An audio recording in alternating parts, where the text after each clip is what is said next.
അങ്ങനെ പ്രേക്ഷക വിധി പ്രകാരം ഇന്ന് ഒരാൾ ബിഗ് ബോസ് വീട്ടിൽ നിന്നും പുറത്തു പോവുകയാണ്. അതിന്റെ ഒരു പ്രൊമോ ഇപ്പോൾ ഇറങ്ങിയിട്ടുണ്ട്. ഇത്തവണത്തെ എവിക്ഷനും ഒരു വ്യത്യസ്തമായ രീതിയിലാണ് നടത്തിയിരിക്കുന്നത്. ഹൗസിലുള്ള മത്സരാർത്ഥികൾ ഓരോരുത്തരുടെ നെറ്റത്ത് ഒരു ഇൻഡു മാർക്കുമുണ്ട്, ഒരു ടിക്ക് മാർക്കുണ്ട്. അപ്പോൾ ലാലേട്ടൻ ചോദിക്കുന്നുണ്ട്, ഹൗസിൽ നിൽക്കണം തുടരണം എന്നുള്ളവർക്ക് ടിക്ക് മാർക്കും, തുടരണ്ട എന്നുള്ളവർക്ക് ഇൻഡു മാർക്കും നെറ്റത്ത് ഒട്ടിച്ചു കൊടുക്കാനായിട്ട് ലാലേട്ടൻ പറയുന്നുണ്ട്. ഹൗസിലുള്ള മത്സരാർത്ഥികളാണ് അത് ചെയ്യുന്നത്. അവസാനം ഏറ്റവും കൂടുതൽ ഇൻഡു മാർക്ക് കിട്ടിയിരിക്കുന്നത് ലക്ഷ്മിക്കാണ്. അങ്ങനെ ലാലേട്ടൻ പറയുന്നുണ്ട്, ഇനി പ്രേക്ഷക വിധി ഞാൻ വായിക്കാം എന്ന് പറയുന്നുണ്ട്. എല്ലാവരും തന്നെ വളരെയധികം ആകാംക്ഷയോടുകൂടെ, വളരെ ടെൻഷനോടുകൂടെ നോക്കി നിൽക്കുന്നുണ്ട്.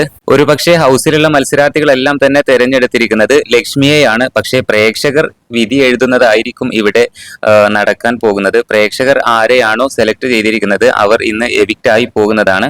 എന്തായാലും ഹൗസിലെ മത്സരാർത്ഥികൾ തെരഞ്ഞെടുത്തത് ലക്ഷ്മിയെയാണെങ്കിലും പ്രേക്ഷക വിധി പ്രകാരം ആരായിരിക്കും ഇന്ന് പുറത്തു പോവുക എന്നുള്ളത് ഇന്ന് രാത്രി അറിയാൻ സാധിക്കും.